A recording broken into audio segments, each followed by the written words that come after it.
पहला virtual addition है। अब जानते हैं हम पिछले 1 साल से कोरोना के बीच जी रहे हैं और उसके कारण हर किसी को नया नया इनोवेशन करना पड़ रहा है। मुझे भी आप लोगों से मिलने का मोह इस बार छोड़ना पड़ रहा है और मुझे भी एक नए फॉर्मेट में आपके बीच आना पड़ रहा है और आपसे रूबरू न मिलना, आपके चेहरे की खुशी न देखना, आपका उमंग और उत्साह न अनुभव करना, ये अपने आप में मेरे लिए बहुत बड़ा लॉस है। लेकिन फिर भी परीक्षा तो है ही है। आप है, मैं हूं, परीक्षा है, तो फिर अच्छा ही है कि हम परीक्षा पे चर्चा कंटिन्यू करेंगे और इस साल भी ब्रेक नहीं लेंगे। अभी हम अपनी बातचीत का सिलसिला शुरू करने जा रहे हैं। एक बात मैं शुरू में जरूर देशवासियों को भी बताना चाहता हूं और गार्डियंस को बताना चाहता हूं, टीचर्स को बताना चाहता हूं।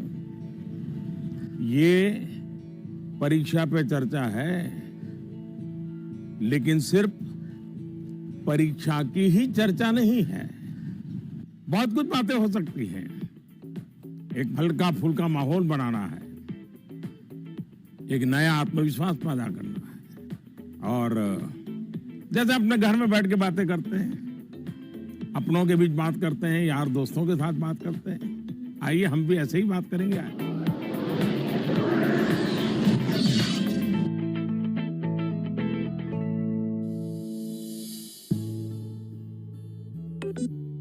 नमस्कार ऑनरेबल पीएम सर। नमस्कार नमस्कार। मेरा नाम एन पल्लवी है।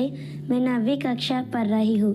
सर, हम अक्सर ऐसा महसूस करते हैं कि पूरा साल पढ़ाई ठीक चल रही होती है, लेकिन जैसे ही परीक्षा निकट आती है बहुत ही तनावपूर्ण स्थिति हो जाती है। कृपया इसके लिए कोई उपाय बताइए सर। बहुत धन्यवाद सर। धन्यवाद पल्लवी। मुझे बताया गया है कि इसी तरह का और भी एक सवाल है। सादर अभिनंदन आदरणीय प्रधानमंत्री जी। मेरा नाम अर्पण पांडे है। मैं global Indian international school Kuala Lumpur Malaysia में 12वीं कक्षा का छात्र हूँ। मैं आपसे अपनी भावी भविष्य की सफलता हेतु एक प्रश्न के उत्तर की आकांक्षा करता हूँ और आशा करता हूँ कि आप इसमें मेरा मार्गदर्शन करेंगे।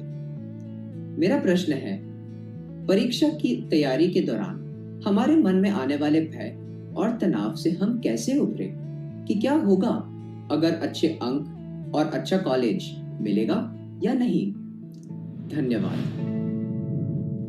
पल्लवी, अर्पण, देखिए आप जब ये फियर की, डर की बात करते हैं तो मुझे भी डर लग जाता है। अरे ऐसी कौन सी बात है जिसके लिए डरना चाहिए? क्या पहली बार एग्जाम देने जा रहे हो क्या पहले कभी एग्जाम दी नहीं? क्या आपको मालूम नहीं था कि मार्च महीने, अप्रैल महीने में एग्जाम आती है? सब पता है, पहले से पता है, साल भर पहले से पता है। अचानक तो नहीं आया है, और जो अचानक नहीं आया है, कोई आसमान नहीं टूट पड़ा है। इसका मतलब हुआ कि आपको डर एग्जाम का नहीं है, आपको डर किसी और का है। वो क्या है? आपके आसपास एक माहौल बना दिया गया है कि यही एग्जाम सब कुछ है, यही जिंदगी है, और इसके लिए पूरा सामाजिक वातावरण, कभी कभी स्कूल का वातावरण भी, कभी कभी माँ बाप भी, कभी अपने रिश्तेदार भी एक ऐसा माहौल बना देते हैं, ऐसी चर्चा करते हैं कि जैसे कोई बहुत बड़ी घटना से आपको गुजरना है, बहुत बड़े संकट से गुजरना है।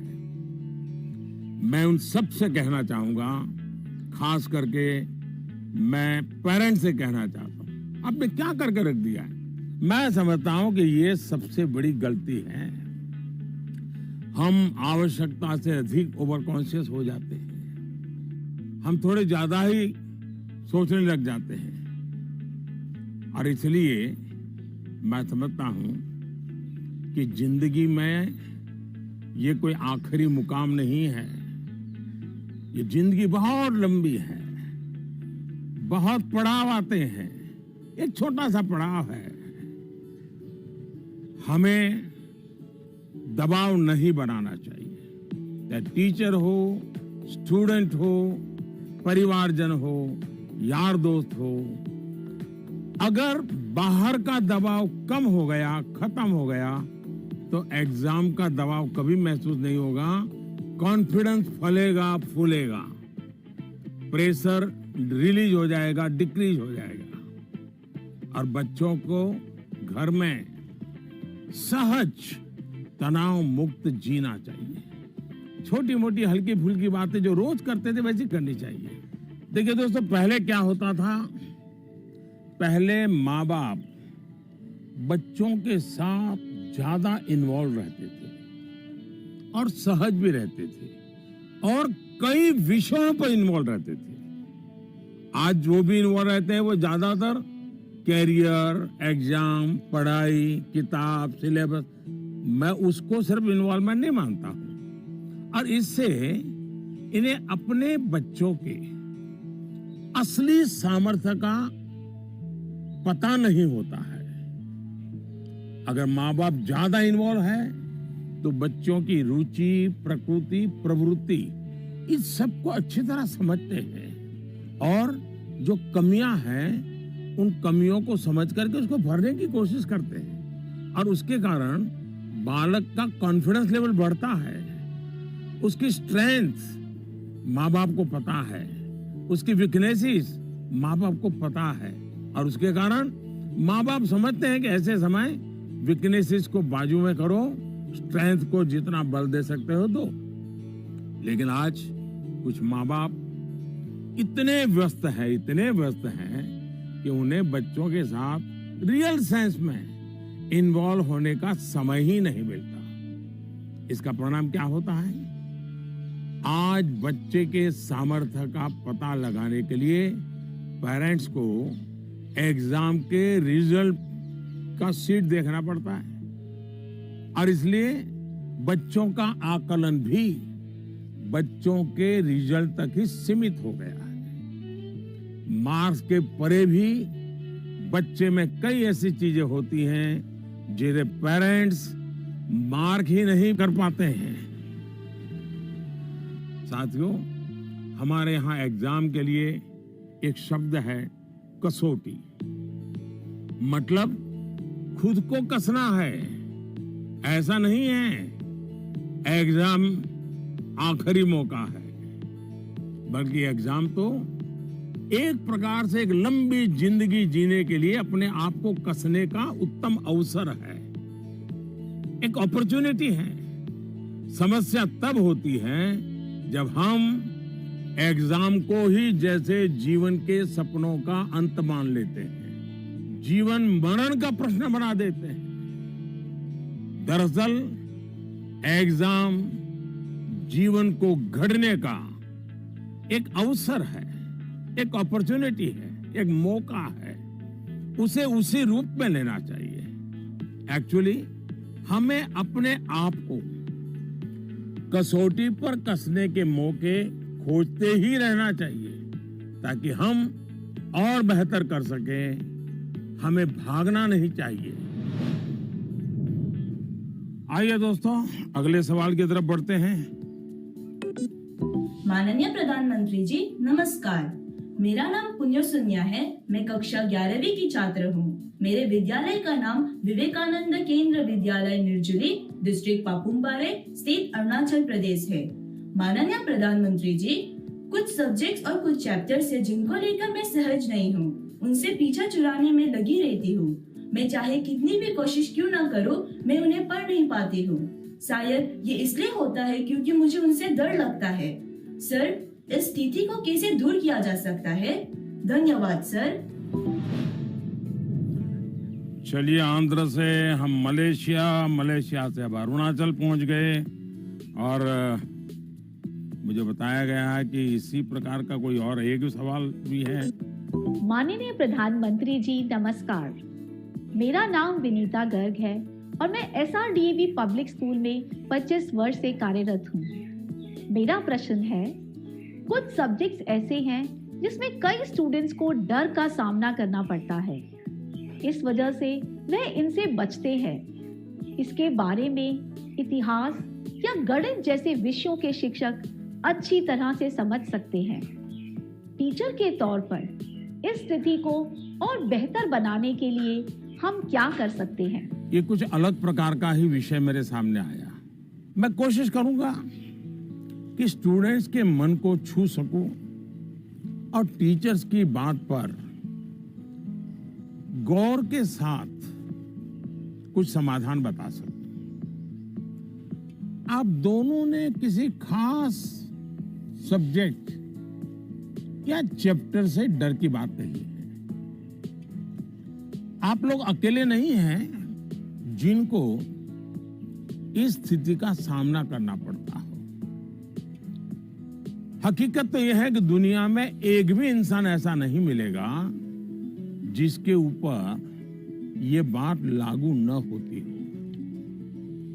मान लीजिए आपके पास बहुत ही बढ़िया 5-6 शर्ट है, लेकिन आपने देखा होगा 1 या 2 शर्ट आपको इतने पसंद आते होंगे, बार बार पहनते हैं। इसका मतलब ये नहीं कि बाकी सब बेकार हैं, फिटिंग ठीक नहीं है, ऐसा नहीं है।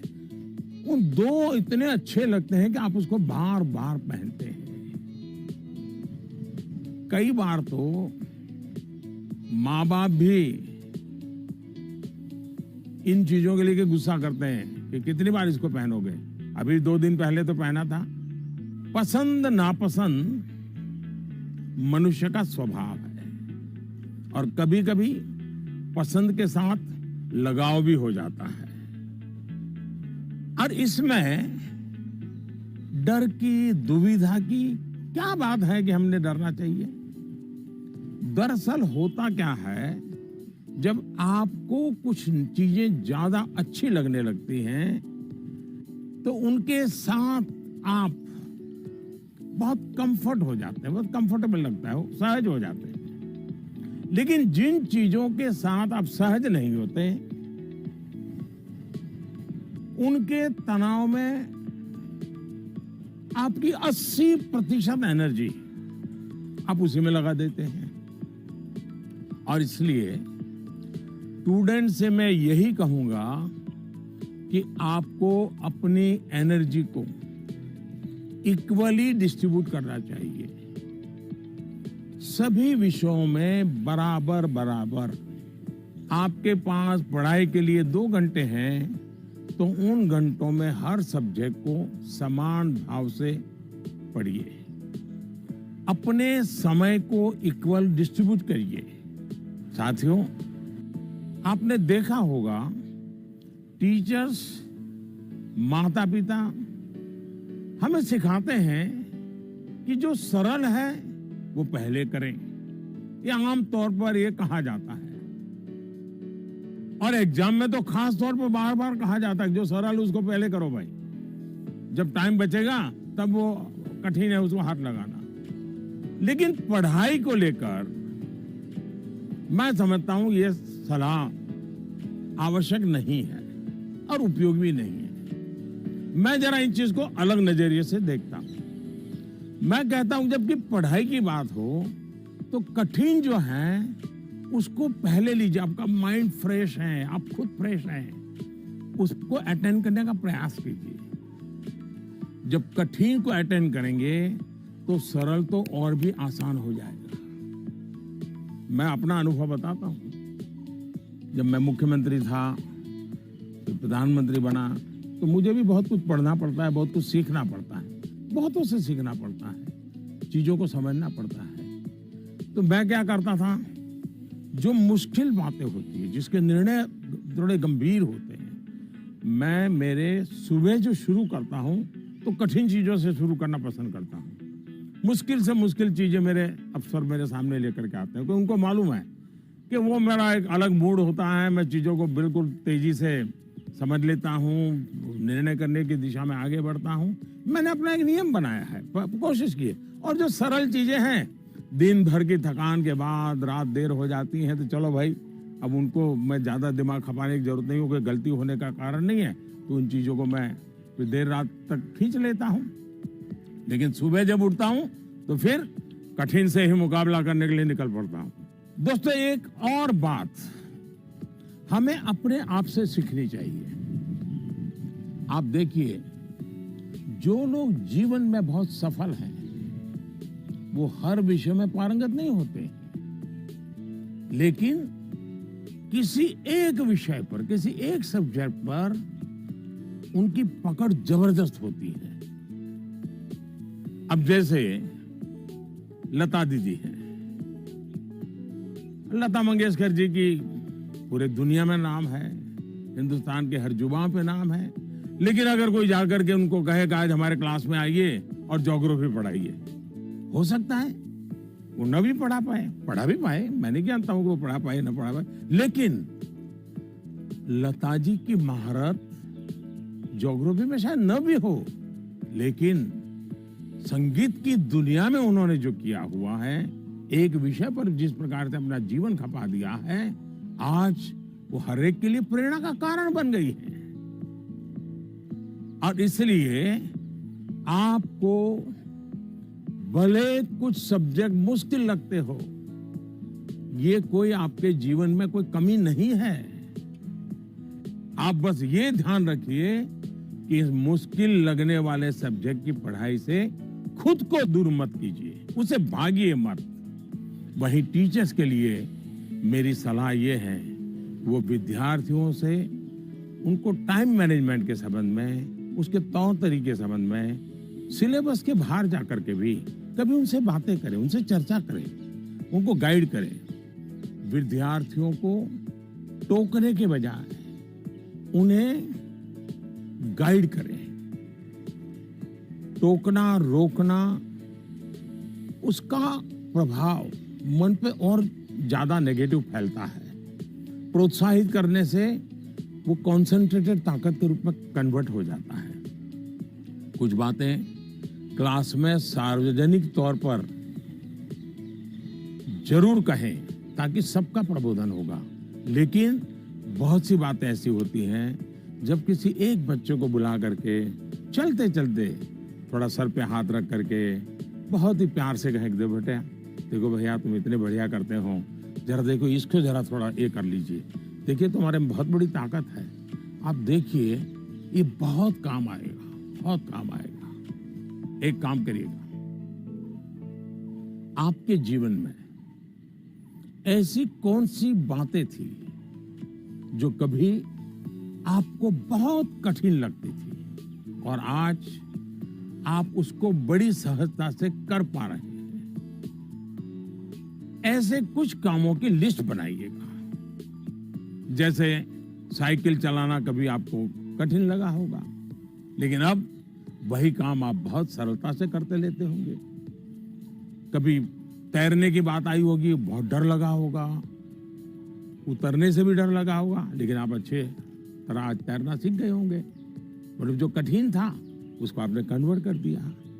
आपके जीवन में ऐसी सैकड़ों चीजें होगी, अगर आप ये याद करके जरा किसी कागज पर लिख लेंगे तो कभी आपको किसी को भी, मुझसे भी कठिन वाला सवाल पूछना ही नहीं पड़ेगा, क्योंकि कभी कोई चीज आपको कठिन लगेगी ही नहीं।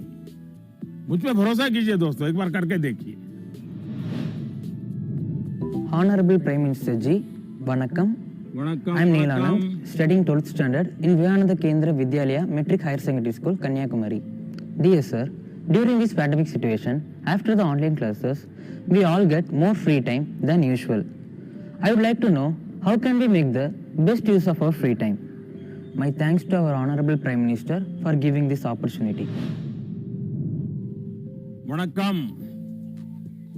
मम्मी पापा को पता चलेगा ना कि आप परीक्षा के समय में खाली समय की बात कर रहे हैं, तो फिर देखिए क्या होता है। खैर, मुझे ये सवाल बहुत अच्छा लगा कि आप एग्जाम के समय भी खाली समय पर ध्यान दे रहे हैं। खाली समय पे चर्चा कर रहे हैं। देखिए दोस्तों, खाली समय, इसको खाली मत समझिए, ये खजाना है, खजाना। खाली समय एक सौभाग्य है, खाली समय एक अवसर है। आपकी दिनचर्या में खाली समय के पल होने ही चाहिए, वरना तो जिंदगी एक रोबोट जैसी हो जाती है। दरअसल खाली समय दो तरह के हो सकते हैं। एक जो आपको सुबह से ही पता है कि आज आप 3 से 4 बजे तक फ्री हैं, या आने वाले रविवार को आप आधा दिन फ्री हैं, या आप 4 तारीख को छुट्टी है, आप दोपहर तक आपके पास कोई काम नहीं, आपको पता है। लेकिन दूसरा वो जिसका पता आपको लास्ट मोमेंट में चलता है। अगर आपको पहले से ही पता है कि मेरे पास खाली समय है, तो आप अपने पेरेंट्स या अपने बहन भाई से कह सकते हैं कि मैं आपकी हेल्प करूंगा। आपको क्या काम करना है, आप क्या कर रहे हैं, मैं क्या हेल्प कर सकता हूं। दूसरा, आप सोचें कि ऐसी कौन सी चीजें हैं जो आपको खुशी देती हैं। थोड़ा भारी भरकम शब्द है, स्वांतः सुखाय, जिसमें से आपको सुख मिलता है, आपको आनंद मिलता है, आपके मन को बहलाती है। आप ऐसा भी कुछ कर सकते हैं। अब आपने मुझे पूछा है तो मैं भी सोचता हूं कि मैं क्या करना पसंद करता हूं। मैंने अपनी दिनचर्या में ऑब्जर्व किया है कि अगर मुझे थोड़ा सा भी खाली समय मिल जाए और अगर झूला है तो मेरा मन करता है कुछ पल में झूले पर जरूर बैठूं। बहुत थकान है और 5 मिनट का भी समय मिल गया, या फिर मैं कोई काम भी कर रहा हूं, तो अपने खाली समय में झूले पर बैठकर, पता नहीं क्या कारण है, लेकिन मेरा मन प्रफुल्लित हो जाता है। जब आप खाली समय अर्न करते हैं तो आपको उसकी सबसे ज्यादा वैल्यू पता चलती है। इसलिए आपकी लाइफ ऐसी होनी चाहिए कि जब आप खाली समय अर्न करें तो वो आपको असीम आनंद दें। यहां यह भी ध्यान रखने की जरूरत है कि खाली समय में किन चीजों से बचना चाहिए, नहीं तो वही चीज सारा समय खा जाएगी, पता भी नहीं चलेगा, और अंत में रिफ्रेश रिलैक्स होने के बजाय आप तंग आ जाएंगे, थकान महसूस करने लगेंगे। एक और मुझे लगता है कि खाली समय में हमें अपनी क्यूरियोसिटी, जिज्ञासा बढ़ाने की और ऐसी कौन सी चीजें हम कर सकते हैं जो शायद बहुत प्रोडक्टिव हो जाएगी। आपके माँ या पिता अगर खाना बना रहे हैं, उसे ऑब्जर्व कीजिए। नई नई चीजों में अंदर जाने का, कुछ नया जानने का, इसका इम्पैक्ट सीधा सीधा दिखाई नहीं देता है, पर जीवन में इसका बहुत बड़ा गहरा प्रभाव होता है। फ्री टाइम का एक और बेस्ट यूज हो सकता है कि आप कुछ गतिविधियों से अपने आप को जोड़ें, जिसमें आप को एक्सप्रेस कर पाए, आपकी यूनिकनेस को बाहर ले आ सके, जिसमें आप अपनी इंडिविजुअलिटी से जुड़ सके। ऐसा करने के बहुत से तरीके हैं और आप भी ऐसे बहुत से तरीके जानते हैं। स्पोर्ट्स हैं, म्यूजिक है, राइटिंग है, पेंटिंग है, स्टोरी राइटिंग है। आप बहुत कुछ कर सकते हैं। अपने थॉट्स को, इमोशंस को एक्सप्रेस करने का एक क्रिएटिव तरीका दीजिए, अवसर दीजिए। नॉलेज का दायरा कई बार वहीं तक सीमित होता है जो आपको उपलब्ध है, जो आपके आसपास है, लेकिन क्रिएटिविटी का दायरा नॉलेज से भी बहुत दूर तक आपको ले जाता है, बहुत विस्तार के फलक पर ले जाता है। क्रिएटिविटी आपको उस क्षेत्र में ले जा सकती है जहां पहले कभी कोई नहीं पहुंचा, जो नया हो। हमारे यहाँ कहा जाता है, जहां न पहुंचे रवि वहां पहुंचे कवि। ये क्रिएटिविटी की तो बात है।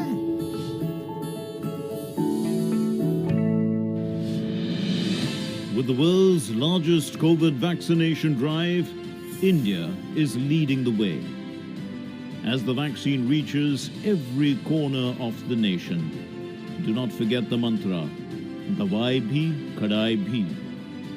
Let's continue our fight against COVID-19.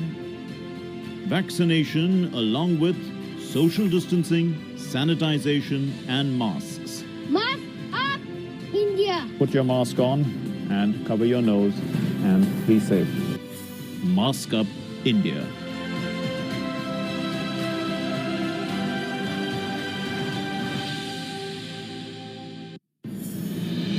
दवाई भी कड़ाई भी का मंत्र लिए वैक्सीनेशन की चल रही है लहर, गांव-गांव, शहर-शहर।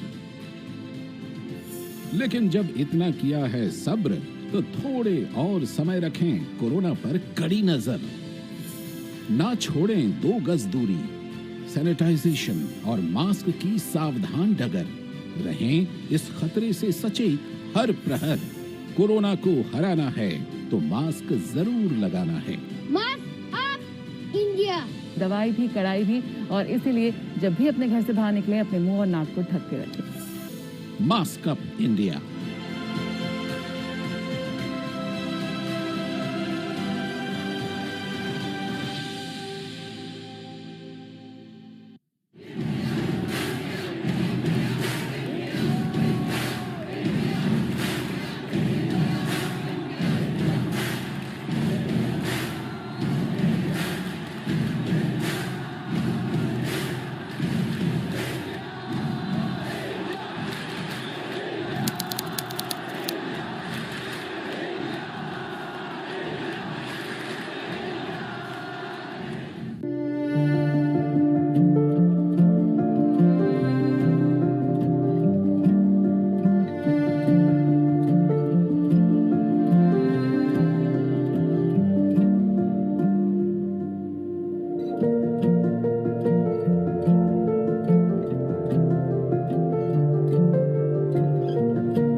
नमस्ते ऑनरेबल पीएम सर, मैं आशा केकतपुरे बैंगलोर से। मेरा सवाल आपसे ये है कि बच्चों को गुड वैल्यूज सिखाने का सबसे अच्छा तरीका क्या है? धन्यवाद। मुझे एक सवाल जो आया है वो नमो ऐप पर आया है। उसका विजुअल मेरे पास नहीं है, लेकिन मुझे वो सवाल अच्छा लगा, इसलिए मुझे लगता है कि मैं जरूर आपसे शेयर करूं। पटना से सवाल है, प्रवीण कुमार ने पूछा है, सर आज माँ बाप के लिए बच्चे बड़े करना थोड़ा मुश्किल हो गया है। कारण है आज का जमाना और आज के बच्चे। ऐसे में हम कैसे ये सुनिश्चित करें कि हमारे बच्चों का व्यवहार, आदतें और चरित्र अच्छा हो। प्रवीण कुमार एक जागरूक पिता के रूप में शायद मुझे पूछ रहे हैं। बड़ा कठिन सवाल है मेरे लिए। मैं कहूंगा कि पहले तो आप स्वयं चिंतन करें, आत्मचिंतन करें। क्या ऐसा तो नहीं है कि जीवन जीने का जो तरीका आपने चुना है, आप चाहते हैं वैसे ही जिंदगी आपके बच्चे भी जिए, और थोड़ा सा भी उनमें बदलाव आता है तो आपको लगता है कि पतन हो रहा है, वैल्यूज का ह्रास हो रहा है। मुझे बराबर याद है, एक बार मैं स्टार्टअप से जुड़े हुए नौजवानों से मैंने एक समारोह किया। तो बंगाल की एक बेटी जिसने स्टार्टअप शुरू किया है अपनी पूरी कैरियर छोड़ करके, तो उसने अपना अनुभव बताया, वो मुझे हमेशा याद रहता है। उस बेटी ने कहा कि मैंने अपनी नौकरी छोड़ दी, कैरियर छोड़ दी और स्टार्टअप शुरू किया, और मेरी माँ को जब पता चला तो मेरी माँ ने तुरंत कहा सर्वनाश। यानी इतना माँ को झटका लगा, लेकिन बाद में वो बेटी स्टार्टअप में बहुत सफल रही थी। आपको सोचना चाहिए कि आप अपने भाव विश्व में अपने बच्चों को जकड़ने का प्रयास तो नहीं कर रहे हैं, और इसलिए आपका परिवार, आपकी परंपराएं, उसमें मूलभूत मूल्यों को कैसे जोड़ दें, हमें आइडेंटिफाई करना चाहिए। जैसे हमारे यहाँ कहा जाता है जन सेवा ही प्रभु सेवा है, ये हमारे शास्त्रों में मूल्य के रूप में है। लेकिन आपके घर में पूजा पाठ तो बहुत होती है, दुनिया को दिखता है कि आप बहुत धार्मिक हैं, रिचुअल से भरा जीवन है, लेकिन आप जनसेवा में कहीं नजर नहीं आते हैं। अब जब आपकी संतान यह विरोधाभास देखती हैं, तो उसके मन में कॉन्फ्लिक्ट शुरू हो जाता है, सवाल खड़े हो जाते हैं, और सवाल उठना स्वाभाविक में है। उसी प्रकार से भी हमारे मूल्य हैं कि जीव मात्र से परमात्मा का वास है। उसी प्रकार से हम सबकी मान्यता है, और हमें यह सिखाया गया है, हमारे जीवन मूल्य के रूप में प्रस्थापित हो चुका है, और हमारी सोच है कि जीव मात्र में परमात्मा का वास है। लेकिन आपके घर में जो काम करने आते हैं, झाड़ू पोछा लगाने आते हैं, लिफ्ट चलाने वाला होता है, आपको स्कूल में छोड़ने वाला ऑटो रिक्शा ड्राइवर है, क्या कभी आपने उनसे उनके सुख दुख की चिंता और चर्चा की है? क्या कभी आपने पूछा वे आपके परिवार में तो किसी को कोरोना नहीं हुआ है ना, आपके परिवार के तो सब सुखी है ना, आप जिस गांव से आए हो उस गांव में तो सब ठीक है ना? क्या आपने कभी पूछा है?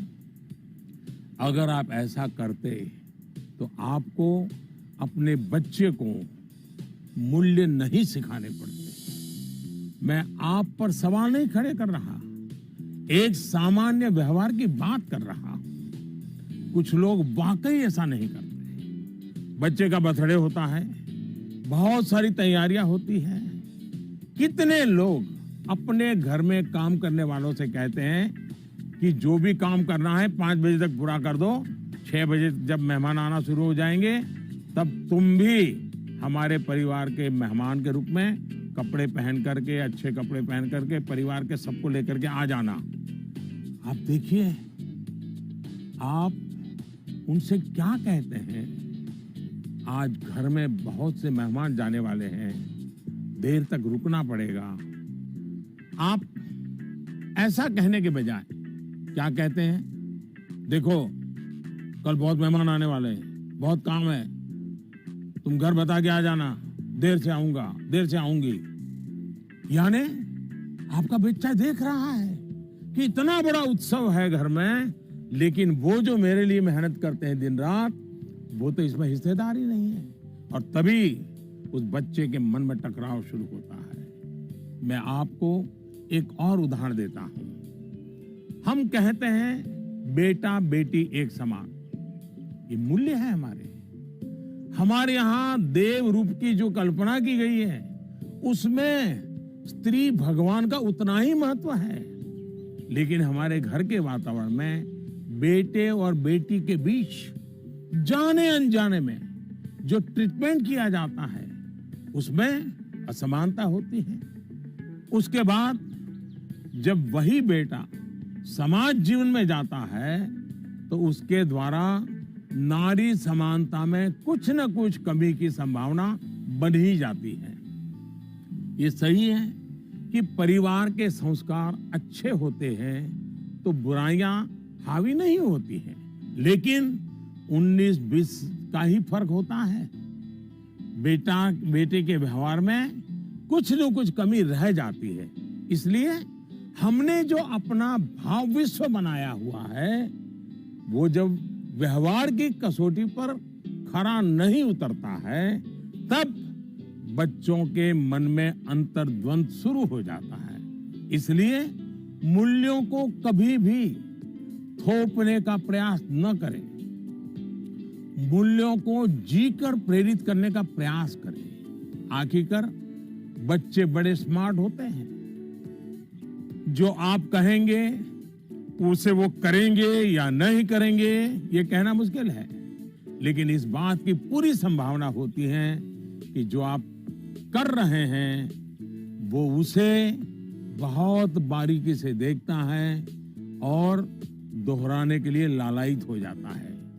और जब आप इन मूल्यों के साथ हमारे इतिहास, हमारे पुराण, हमारे पुरखों की छोटी छोटी बातों को सहजता से जोड़ेंगे तो बच्चे भी प्रेरित होंगे। आचार व्यवहार में उतरना आसान हो जाएगा।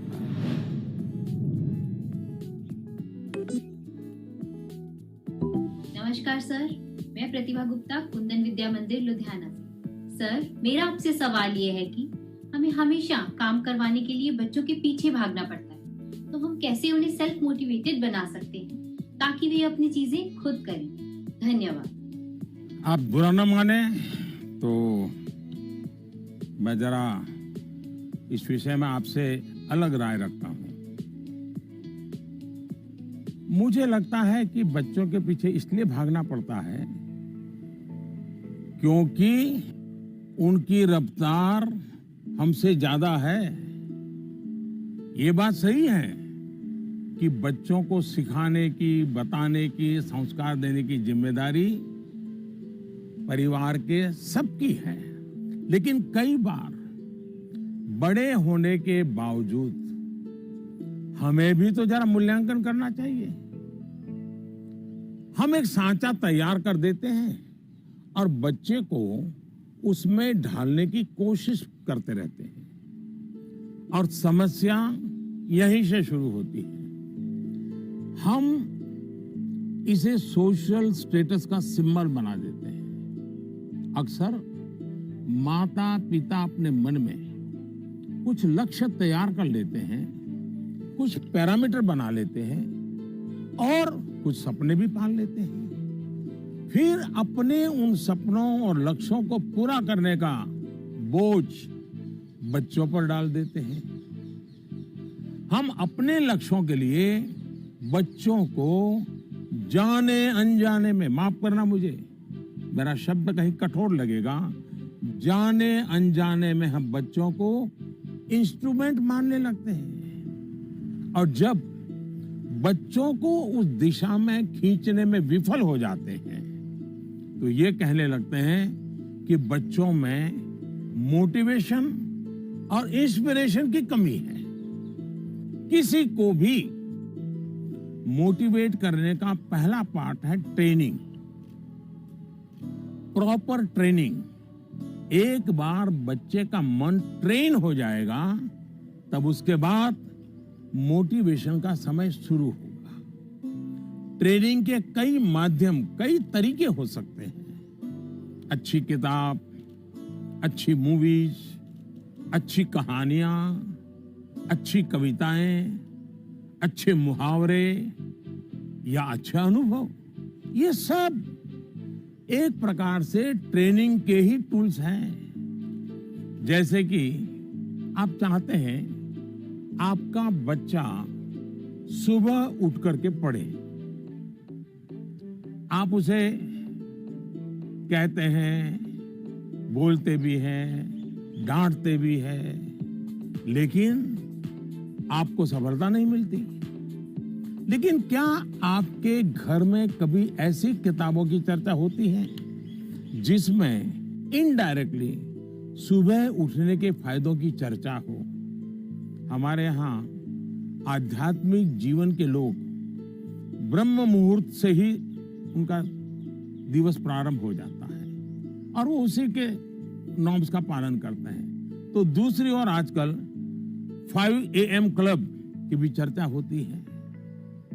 क्या आपने ऐसी किसी किताब की घर में चर्चा की है या कोई ऐसी मूवी या डॉक्यूमेंट्री देखी है जिसमें इस बारे में वैज्ञानिक तरीके से, तर्कबद्ध तरीके से, इमोशंस के साथ बातें बताई गई हो?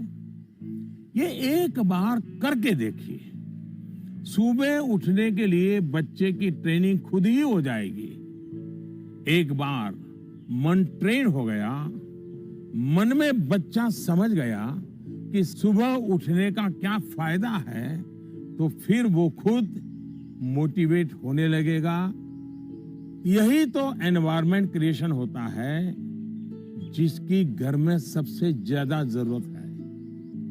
आप बच्चे के बचपन का वो समय याद करिए जब आप उसको गोद में लेते थे। मान लीजिए आपकी जेब में पेन है या आपने चश्मा पहना है, बच्चा उसे खींचता है, चश्मा उतारता है, तो आप क्या करते हैं? आप बच्चे को अगर चश्मा वापस लेने की कोशिश करते हैं तो वो रोता है, पेन वापस लेने की कोशिश करते हैं तो रोता है। तो समझदार माँ बाप क्या करते हैं? उसको एक बड़ा बॉल उसके सामने खड़ा कर देते हैं, लेकर के खड़े हो जाते हैं। बच्चा क्या करता है? चश्मे छोड़ देता है, पेन छोड़ता है, बड़ा बॉल खेलने के लिए ले लेता है, न रोता है। आसानी से आप सॉल्यूशन निकाल देते हैं। आप उसका माइंड डाइवर्ट करके उसे ज्यादा पसंद की दूसरी पॉजिटिविटी देकर उसे मोटिवेट करते थे। ये जो काम आपने पहले किया है जब बच्चा बिल्कुल छोटा था, वही काम आप अब भी कर सकते हैं। आपने सुना होगा, एक दीप से जले दूसरा। आपका बच्चा पर प्रकाशित नहीं होना चाहिए। आपका बच्चा स्वयं प्रकाशित होना चाहिए। बच्चों के अंदर जो प्रकाश आप देखना चाहते हैं, वो प्रकाश उनके भीतर से प्रकाशमान होना चाहिए और वो आपके जागरूक सक्रिय प्रयासों से संभव है।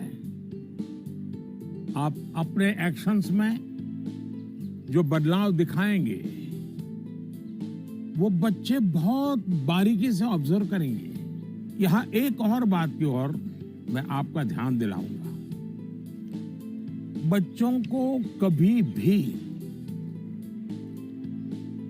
भय पैदा करके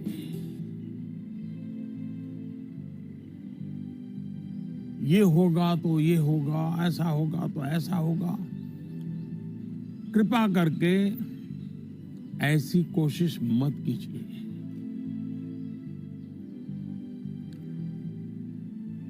एक प्रकार से वो तरीका लगता तो बहुत आसान है, लेकिन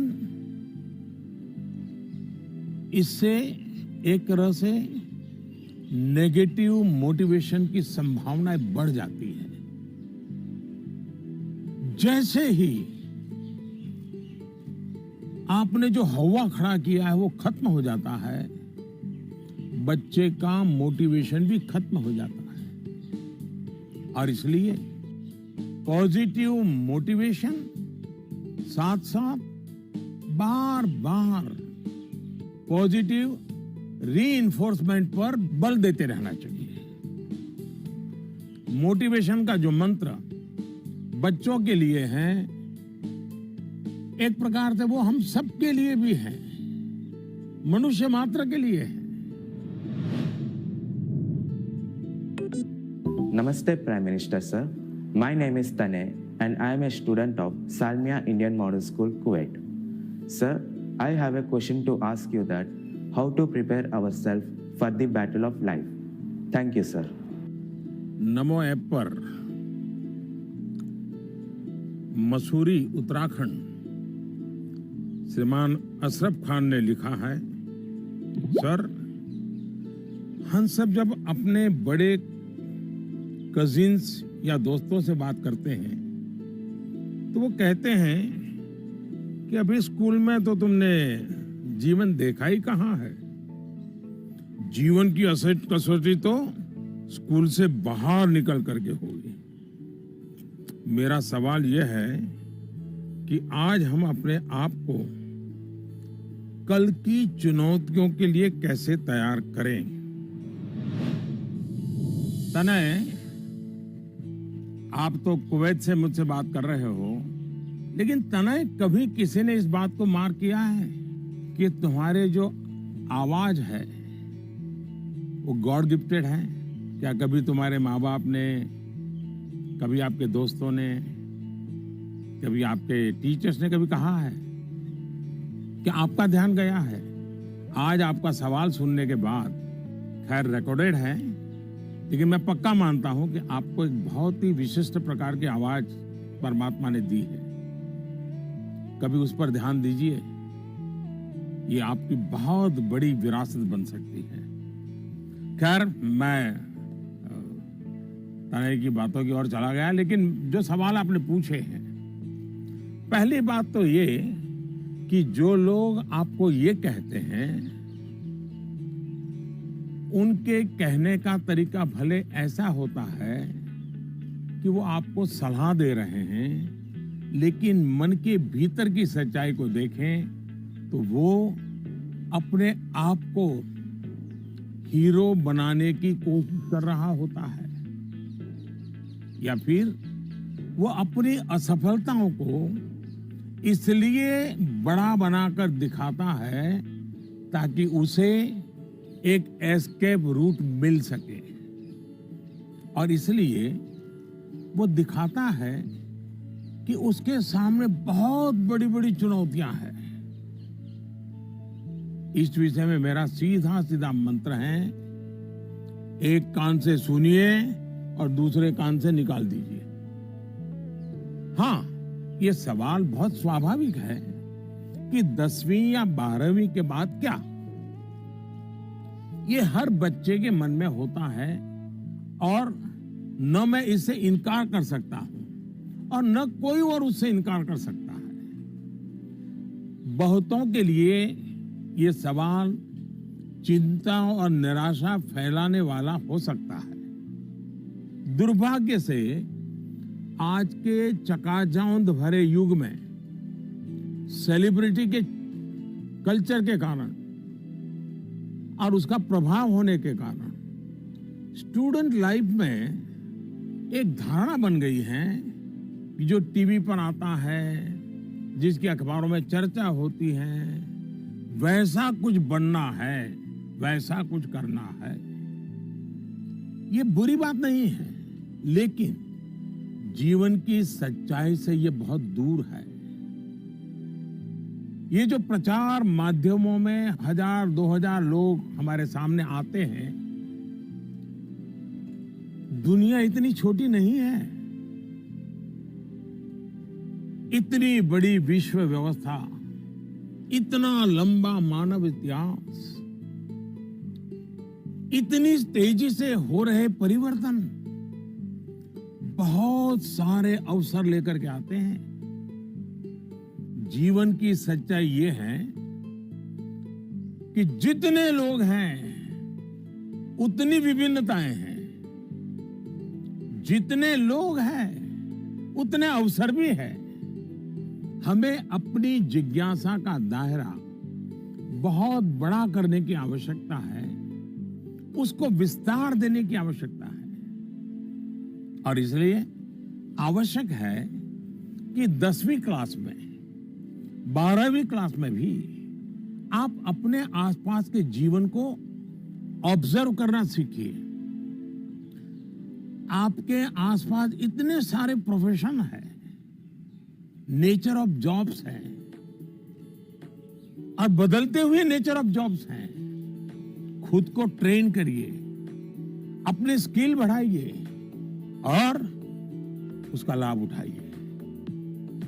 करियर के चुनाव में एक पक्ष ये भी है कि बहुत से लोग जीवन में इजी रूट की तलाश में रहते हैं।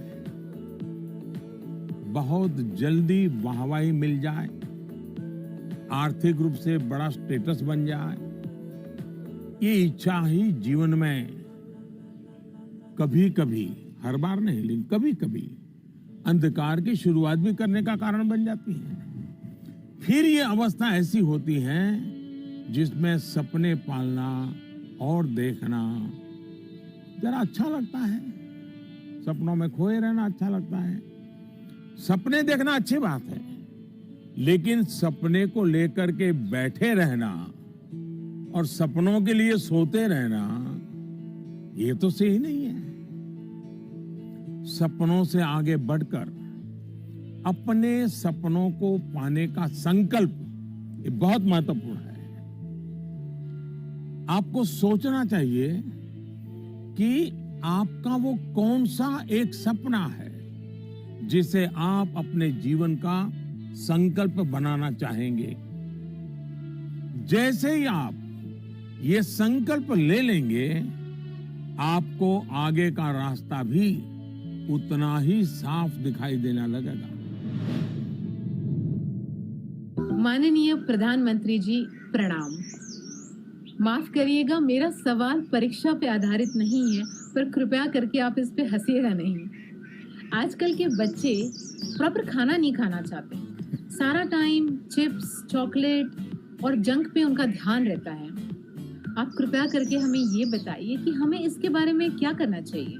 इसी प्रकार के कुछ और सवाल भी मेरे साथ हैं, और ये नरेंद्र मोदी ऐप पर छत्तीसगढ़ रायपुर से सुनीता पॉल जी ने लिखा है, सर हमारे बच्चों को हम जो टिफिन में देते हैं वे उस चीज को खाते नहीं और हमेशा फास्ट फूड खाने की जिद करते हैं।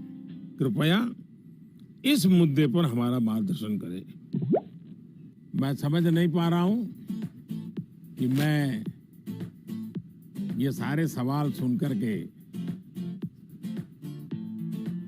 मुस्कुराऊं या जोरों से हंस पड़ूं।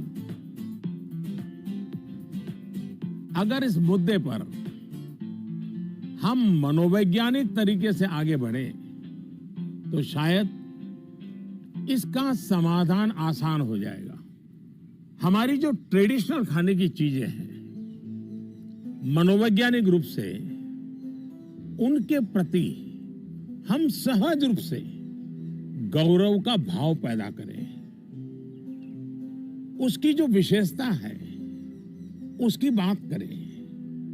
खाना पकाने की हमारी जो प्रक्रिया है, किचन की जो एक्टिविटी है, वो घर के बाकी सदस्यों को पता होनी चाहिए कि कितनी मेहनत करने के बाद खाना पकता है। बच्चों के सामने भी ये सारी बातें चर्चा में लानी चाहिए। कैसे खाना पकता है, कितनी देर लगती है, कितने इंग्रेडिएंट्स होते हैं, उन्हें महसूस होगा कि आखिर कितनी मेहनत का काम होता है और तब जाकर के मेरी थाली भरती है। दूसरा, आज के जमाने में खाने पीने की बहुत सारी वेबसाइट है, हेल्दी फूड की भी कोई कमी नहीं है। क्या हम इनसे भी जानकारियां जुटाकर ऐसी चीजों को लेकर कोई गेम डेवलप कर सकते हैं जो हम हफ्ते में एक बार खेल सकें? जैसे गाजर है, कैरेट, उसके इंपॉर्टेंस पर हम बोलें, उसके क्या फायदे होते हैं, क्या लाभ होते हैं, क्या न्यूट्रिएंट्स होते हैं, ऐसा करके देखें। दूसरा, हम सबके घर में जो फैमिली डॉक्टर हैं, वो डॉक्टर एक प्रकार से मित्र होते हैं। जब कभी उनका घर आना हो तो उनकी बातें पूरा परिवार सुने कि किस प्रकार के खाने का क्या महत्व है, न्यूट्रिएंट्स कहां से मिलते हैं, क्या खाना चाहिए, वो बता सकते हैं कि आपके घर में क्या प्रॉब्लम हेरिडिटरी है और उनसे बचने के लिए क्या खाना आवश्यक है। इससे भी बच्चों को फायदा होगा। तीसरा, आप टीचर से रिक्वेस्ट कर सकते हैं कि आप बच्चों में ये क्या आपको तकलीफ हो रही है, खास करके खाने के विषय में, टीचर को समझाइए, टीचर को विश्वास में लीजिए। अब देखिए, टीचर बड़ी कुशलता से कथा कहते कहते, बात करते करते, हंसी मजाक में उसके दिमाग में भर देगा कि ये क्यों करना चाहिए। और टीचर के कहने का बच्चों पर अलग ही असर होता है। हमें भी कुछ कुछ नए एक्सपेरिमेंट करते रहना चाहिए।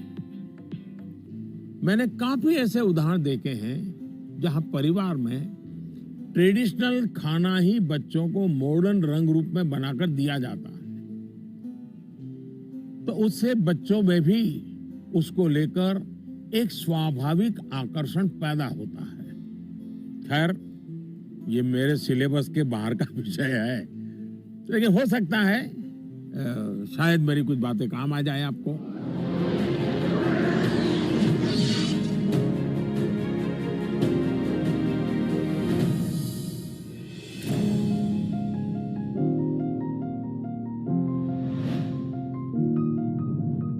दिव्यांका, नमस्कार। दिव्यांका, क्या पढ़ती हो? जी सर, मैं कॉमर्स की छात्रा हूँ। और पुष्कर की ही रहने वाली हो? जी सर। तो पुष्कर की कोई पवित्र चीज का मुझे वर्णन करोगी? क्या है पुष्कर की विशेषता? पुष्कर में एकमात्र ब्रह्मा मंदिर है। हाँ। और जो पुष्कर राज है वह 68 तीर्थों का गुरु है। अच्छा, ब्रह्मा का क्या रोल रहा है? जी, उन्होंने पृथ्वी को क्रिएट किया है। अच्छा, बताइए दिव्यांका, क्या सवाल था आपके मन में? सर, मेरे कुछ मित्र ऐसे हैं जिनकी मेमोरी एवरेज है। वे किसी भी विषय को कितना भी पढ़ ले, वे परीक्षा में उसे याद नहीं रख पाते हैं। सर, वे ऐसा क्या करें कि वे उस विषय को याद रख सके? अच्छा, तुम आपको मेमोरी की जड़ी बूटी चाहिए। जी सर। देखिए दिव्यांका, आप सबसे पहले अपनी डिक्शनरी से इस शब्द को डिलीट कर दीजिए। आप सोचिए ही नहीं कि आपके पास याद करने की शक्ति नहीं है। अगर आप खुद से जुड़ी कुछ घटनाओं को देखें तो आपको पता चलेगा कि वास्तव में आपको बहुत सारी चीजें याद रहती हैं। जैसे आपकी मदर टंग। क्या मदर टंग आपने किसी को बहुत ग्रामर के साथ पढ़ाया था क्या, सिखाया था क्या? नहीं सर। आपको याद होगा? नहीं। क्या स्कूल में आपने सीखी या किताब में कहीं भी नहीं?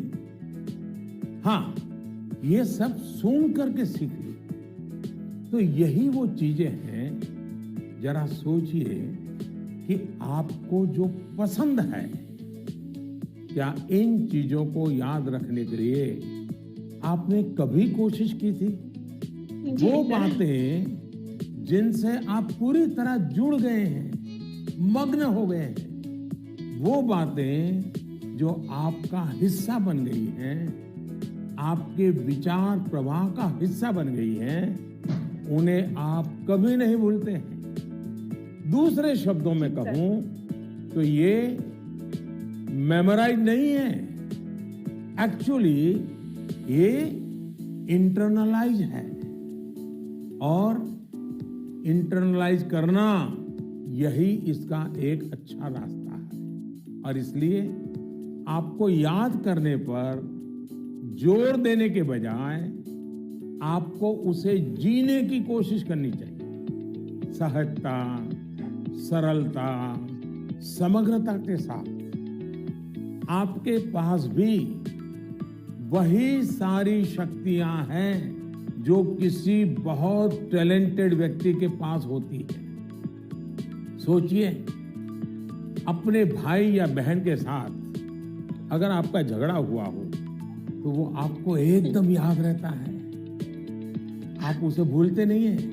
यहाँ तक कि आपको यह भी याद रहता होगा कि उस समय आपके भाई बहन ने कौन से कपड़े पहने थे, आप खड़े खड़े लड़ रहे थे कि दौड़ते हुए लड़ रहे थे, सब याद होगा, एक एक वाक्य याद होगा।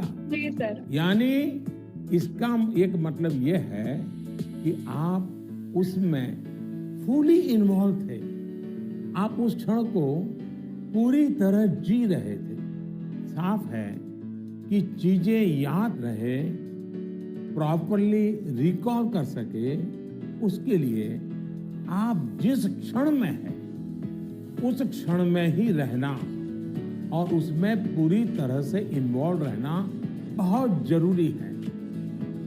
यानी हम पढ़ाई कर रहे हैं, किताब हाथ में है और मन है खेल के मैदान में, सहेलियों के साथ, दोस्तों के साथ, फिर तो मामला गड़बड़ हो जाता है। आगे जाकर आप में से कोई विद्यार्थी अगर साइकोलॉजी पढ़ेगा तो उसमें मेमोरी बाय एसोसिएशन का कंसेप्ट विस्तार से समझाया जाएगा। आप याद कीजिए कि स्कूलों में सुबह असेंबली में राष्ट्रगान होता है। अब जन गण मन हर कोई गाता है, लेकिन क्या कभी आपने जनगण मन गाते समय आपने उस राष्ट्रगान के साथ देश में ट्रैवल किया क्या? आप उसके साथ जो शब्द आते हैं उन शब्दों के साथ अपने आप को विजुलाइज कर पाए कि नहीं कर पाए? पंजाब को, गुजरात को, महाराष्ट्र को, बंगाल को मन ही मन राष्ट्रगान गाते समय ट्रैवल किया क्या? आपको एकदम से याद होना शुरू हो जाएगा। मन ही विजुलाइज करेंगे तो आपको अच्छे से याद रह जाएगा। इसका तो एक फायदा और होगा, आप इस देश के साथ भी एकाकार होते चले जाएंगे। यानी इन्वॉल्व, इंटरनलाइज, एसोसिएट और विजुलाइज। मेमोरी को शार्प करने के लिए इस फॉर्मूले पर आप चल सकते हैं। मैं आपको एक और उदाहरण देता हूं।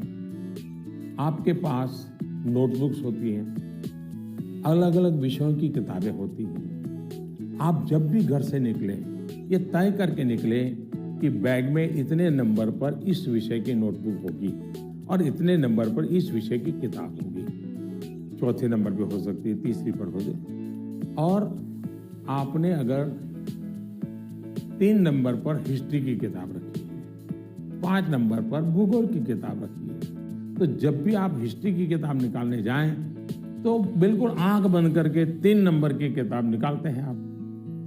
देखिएगा आपका कॉन्फिडेंस लेवल कितना बढ़ जाएगा।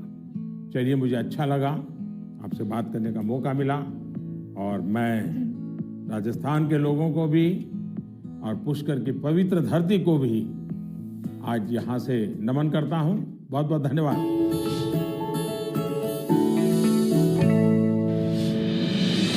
With the world's largest COVID vaccination drive, India is leading the way. As the vaccine reaches every corner of the nation, do not forget the mantra, Dawai bhi, Kadai bhi. Let's continue our fight against COVID-19. Vaccination along with social distancing, sanitization and masks. Mask up, India! Put your mask on and cover your nose and be safe. Mask up, India.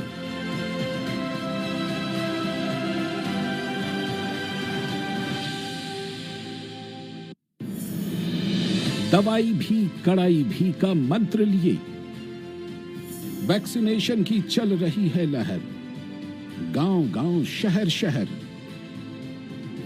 लेकिन जब इतना किया है सब्र तो थोड़े और समय रखें कोरोना पर कड़ी नजर। ना छोड़ें 2 गज दूरी, सैनिटाइजेशन और मास्क की सावधान डगर। रहें इस खतरे से सचेत हर प्रहर। कोरोना को हराना है तो मास्क जरूर लगाना है। Mask up, India! दवाई भी कड़ाई भी, और इसीलिए जब भी अपने घर से बाहर निकले अपने मुंह और नाक को ढक के रखें। Mask up India.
नमस्ते जी। नमस्कार सर। हाँ बताइए। मेरा प्रश्न यह है कि जब हम किसी प्रश्न का उत्तर याद करते हैं तो वह हमें अच्छी तरह से याद हो जाता है, लेकिन जब हम स्कूल में लिखना शुरू करते हैं तो क्वेश्चन पेपर को देखकर ही हम अचानक से सब कुछ भूल जाते हैं। सर कृपया करके यह बताइए कि ऐसा क्यों होता है। Thank you sir. आपका शुभ नाम क्या? सुहान सहगल। अच्छा सहगल जी, आप पढ़ते कहाँ हैं? एल्गोन इंटरनेशनल स्कूल। अच्छा, ये सवाल पहले किसी को पूछा है? नहीं सर। नहीं पूछा? मम्मी पापा को पूछा? नहीं सर। टीचर को पूछा? नहीं सर। लो बड़े कमाल के हो यार, मैं ही मिला क्या तुम्हें? लेकिन आपका सवाल मैं समझता हूँ ज्यादातर विद्यार्थियों के मन में रहता है। जब मैं भी तुम्हारी तरह पढ़ता था ना, तो ये बात तो मन में रहती थी कि यार पता नहीं क्यों याद नहीं आ रहा है। देखिए, परीक्षा हॉल में जाते समय आपको अपने मन को बिल्कुल शांत करके जाना चाहिए। मैं अभी टीवी स्क्रीन पर आपको देख रहा हूं, इतना शांत आपका चेहरा है, इतने विश्वास के साथ आप बैठे हैं, मुस्कुराते भी हैं। ये जो अवस्था है ना, एग्जामिनेशन में जाए ना तब भी ऐसा ही रहिए, आपको कभी नहीं भूलेंगे। आपका मन अशांत रहेगा, चिंता में रहेगा, आप घबराए हुए रहेंगे, तो इस बात की संभावना बहुत ज़्यादा होगी कि जैसे ही आप क्वेश्चन पेपर देखेंगे कुछ देर के लिए सब कुछ भूल जाएंगे। इसका सबसे अच्छा उपाय यही है कि आपको अपनी सारी टेंशन परीक्षा हॉल के बाहर छोड़कर जाना चाहिए और आपको ये भी सोचना चाहिए कि जितनी तैयारी आपको करनी थी आपने कर ली है। अब आपका फोकस प्रश्नों के अच्छे से उत्तर देने में होना चाहिए। आप इस बात से भी नहीं घबराइए कि कुछ नया आ गया तो क्या होगा, कुछ ऐसा आ गया जो आपने पढ़ा ही नहीं है तो क्या होगा।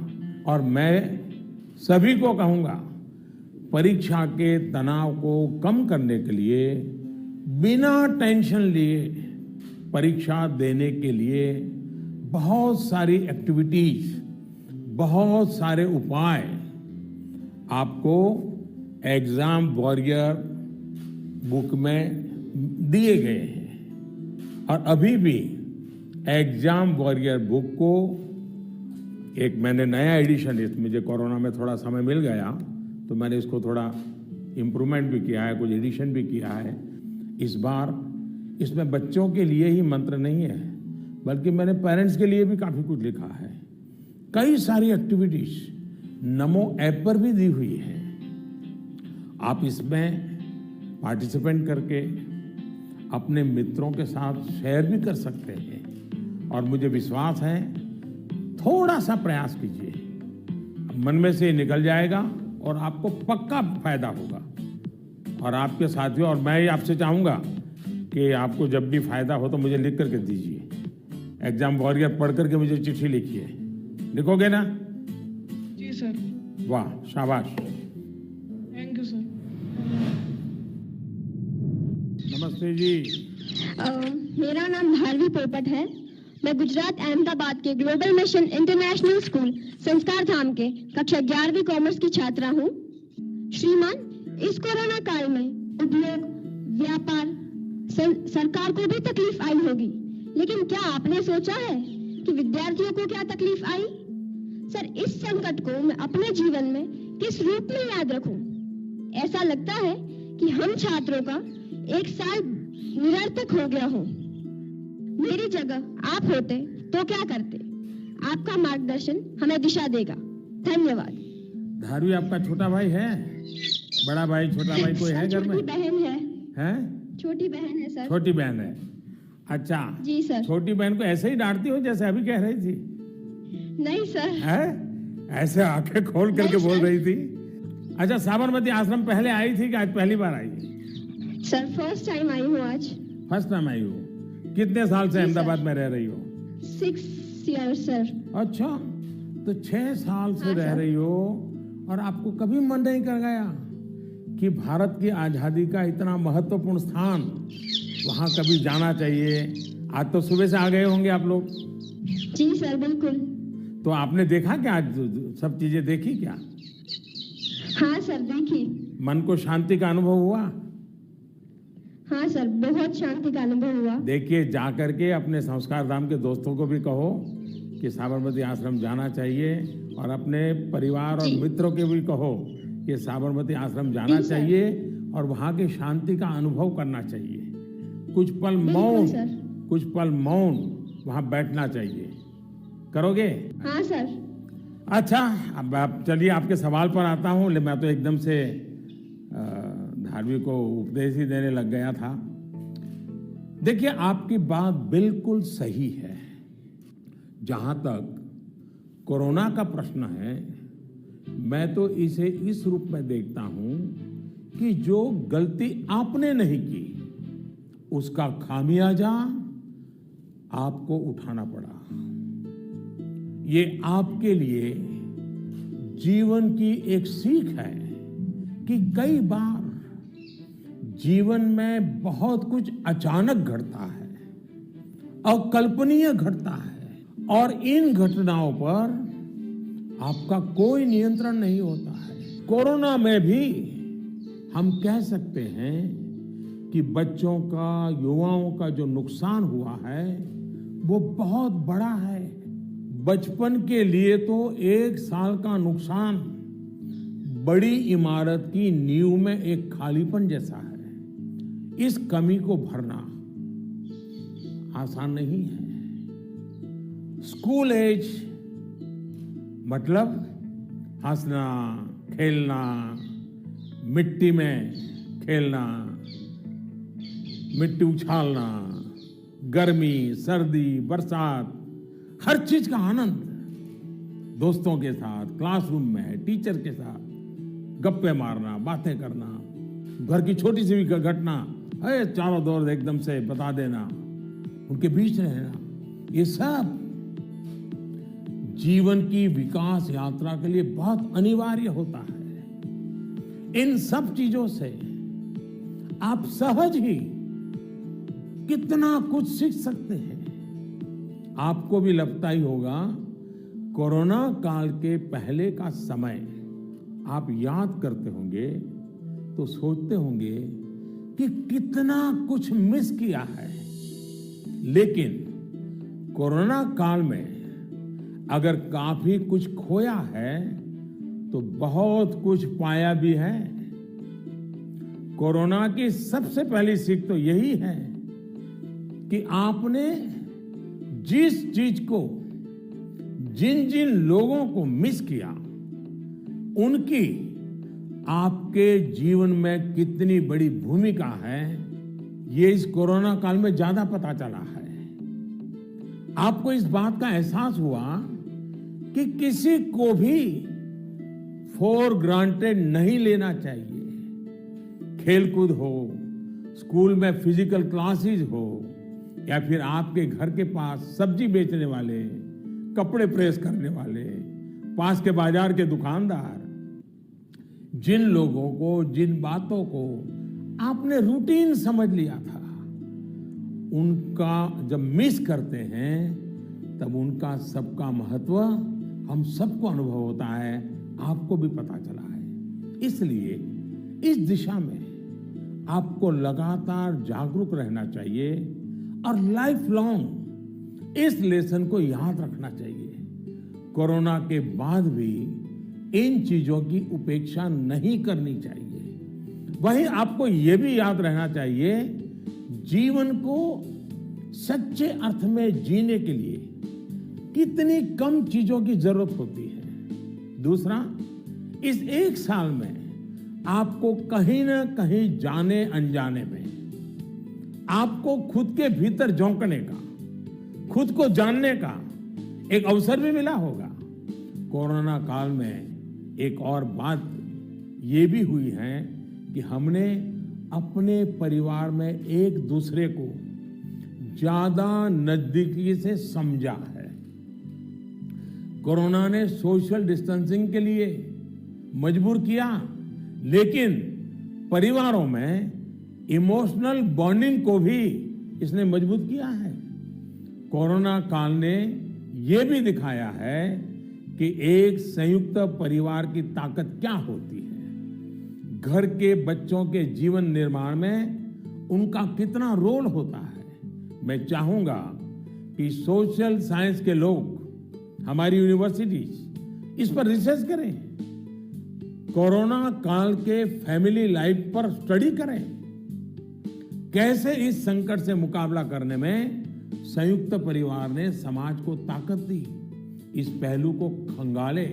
कोरोना आने के बाद ये जो आयुर्वेदिक काढ़ा, पौष्टिक भोजन, साफ सफाई, इम्यूनिटी, ऐसे अनेक महत्वपूर्ण विषयों पर हम सबका ध्यान गया है। इन सब के लिए लोगों ने जो जो किया, वो अगर पहले से करते आ रहे होते तो शायद परेशानी इससे भी कम होती।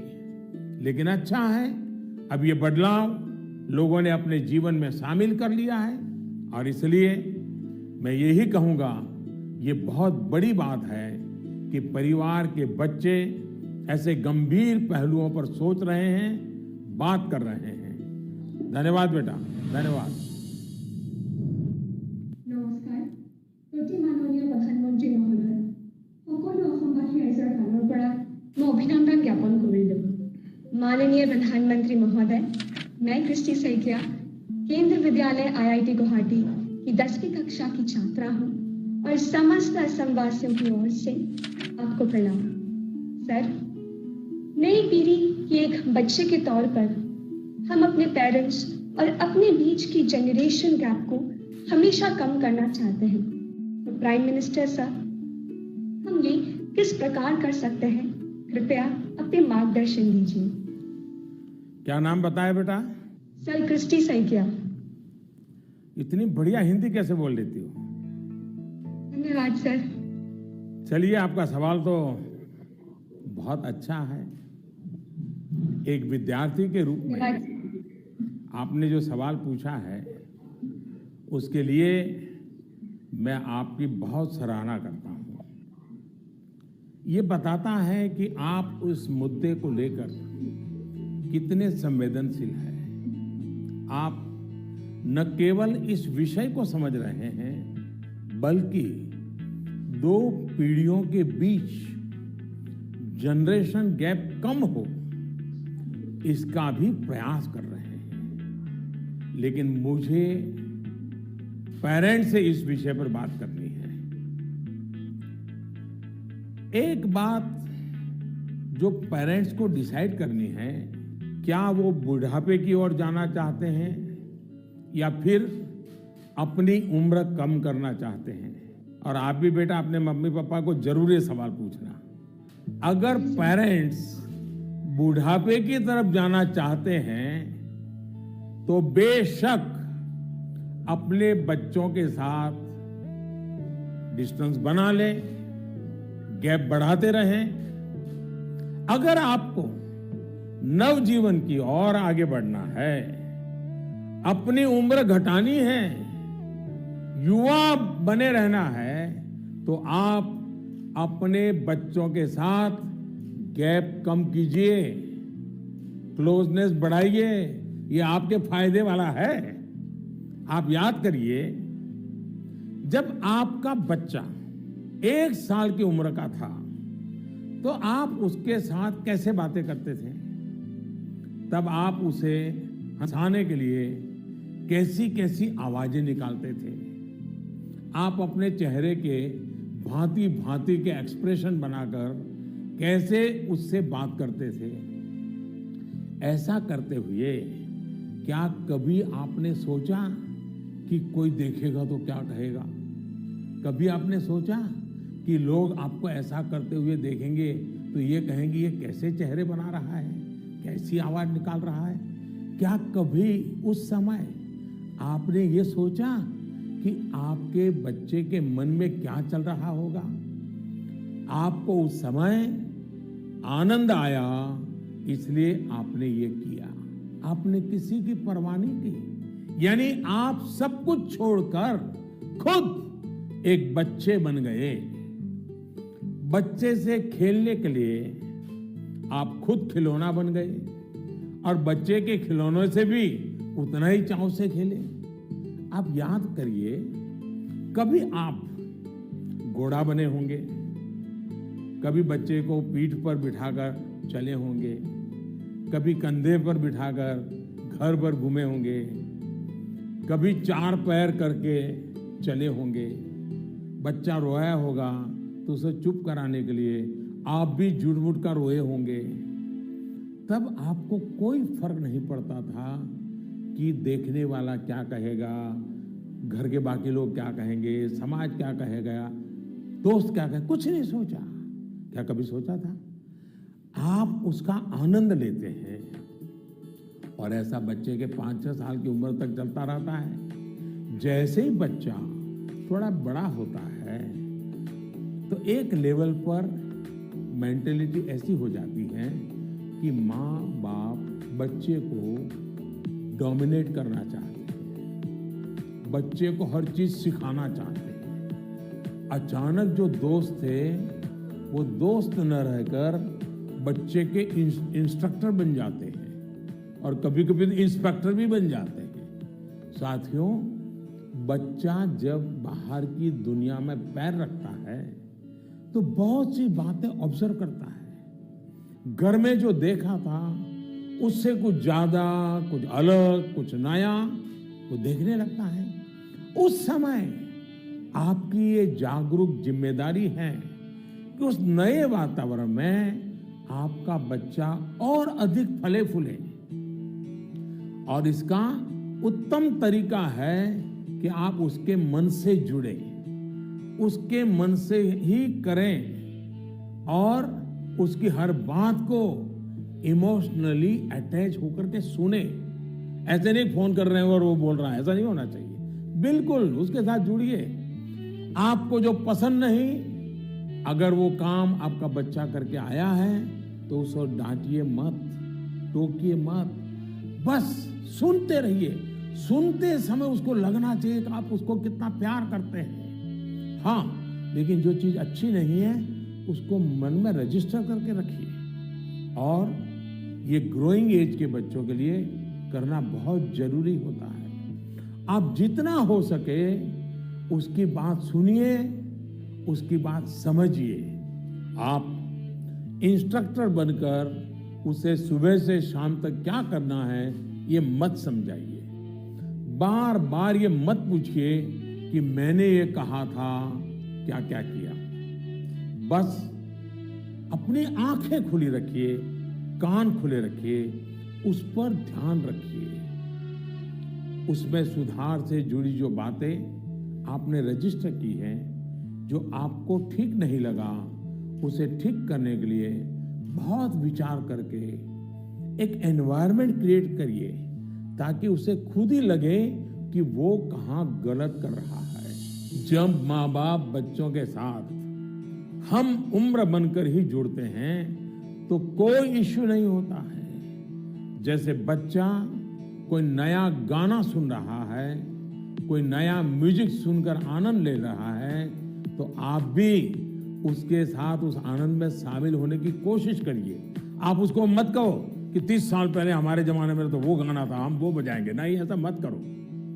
वो जो गाना उसको पसंद है, आप उससे जुड़िए, आनंद लीजिए ना। ये समझने की कोशिश तो करिए कि आखिर ऐसा क्या है उस गाने में कि आपका बच्चा उसे पसंद कर रहा है। लेकिन होता क्या है कि हम देखते हैं ठीक इसी समय कुछ माता पिता ये कहने लगते हैं कि ये क्या बेकार का गाना सुन रहे हो, असली म्यूजिक तो हमारे समय में होता था। अब तो जो बनता है वो सिर्फ शोर शराबा होता है। होता क्या है कि बच्चा आप आकर के आपको कोई बात बताता है। वो बताता है कि आज स्कूल में हमने ये किया, तो कहीं आप अपनी ही कहानी लेकर तो नहीं बैठ जाते हैं कि अरे ये तो ऐसे ही, क्या है, क्या नई चीज है, ये तो वैसा ही है। अपने बच्चे के साथ उसकी जनरेशन की बातों में उतनी ही दिलचस्पी दिखाइएगा, आप उसके आनंद में शामिल होंगे तो आप देखिएगा जनरेशन गैप कैसे खत्म हो जाती है। और शायद जो बात आप कहना चाह रहे हैं वो उसके समझ में भी आ जाए।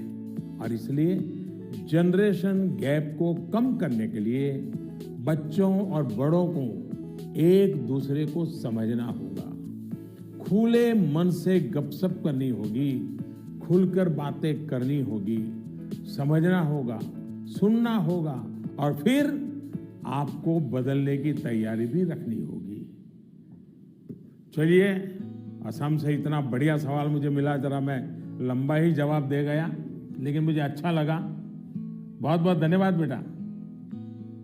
धन्यवाद सर। Namaste sir. नमस्ते। I am Shran Roy of class 10. I study in Central Model School, Barakpur, Kolkata. Sir, in the exam season, what scares us more is that what happens after exam. What will happen if our result does not come so good?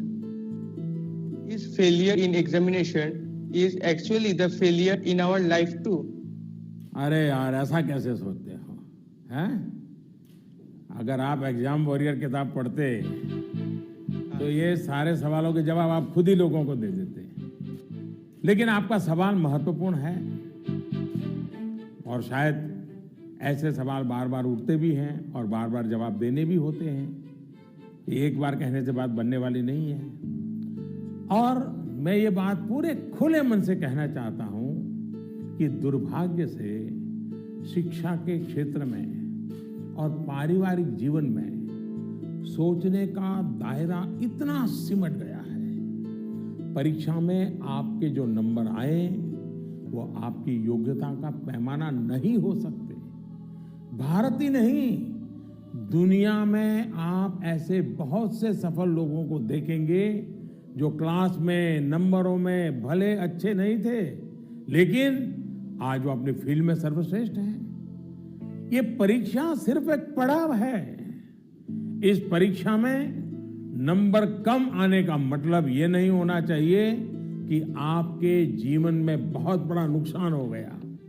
हाँ, भविष्य में आपको जिस एक चीज से आपको बचकर रहना चाहिए उसके बारे में मैं आपको जरूर बताऊंगा।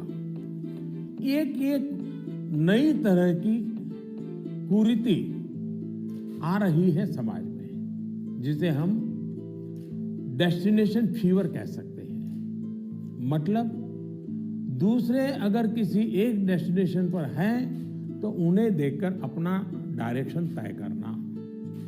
आपका कोई रिश्तेदार कहीं जाकर सफल हुआ, आपको लगता है वहां जाकर आप भी सफल हो जाएंगे। कोई असफल हुआ तो आपको लगता है हम भी उसी फील्ड में गए तो असफल हो जाएंगे।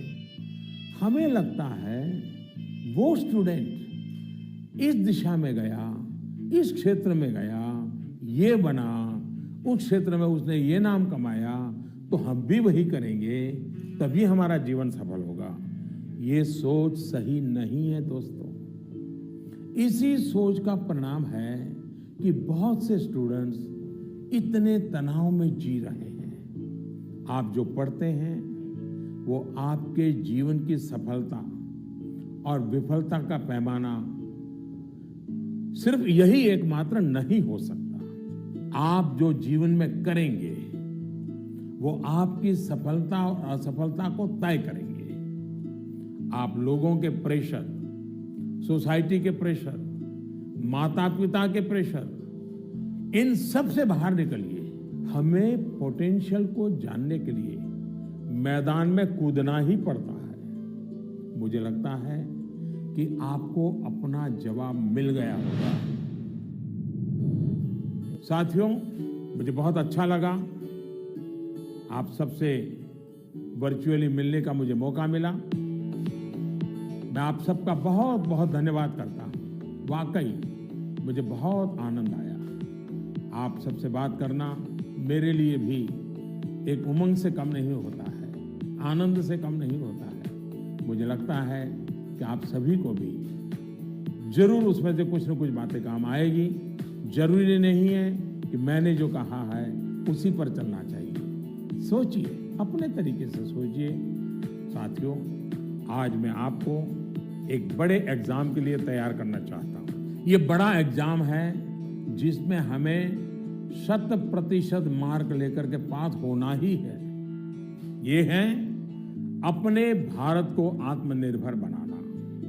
ये है वोकल फॉर लोकल को जीवन मंत्र बनाना। मेरा एक आग्रह है, जब आपकी बोर्ड परीक्षाएं समाप्त हो जाएं, तो परिवार के लोगों के साथ मिलकर एक लिस्ट बनाइए। सुबह से लेकर रात तक आप जिन चीजों का उपयोग कर रहे हैं, उनमें से कितनी चीजें विदेशी धरती पर बनी हैं और कितनी चीजों में भारत मां की मिट्टी की सुगंध है, कितनी चीजें किसी देशवासी की मेहनत से बनी हैं। इसके अलावा एग्जाम के बाद के लिए एक टास्क आपको देना चाहता हूं। आप सब जानते हैं कि हमारा देश आजादी के 75 साल के उपलक्ष्य में आजादी का अमृत महोत्सव मना रहा है। अमृत महोत्सव में हमारे स्वाधीनता सेनानियों के बारे में आप सब लोग जाने,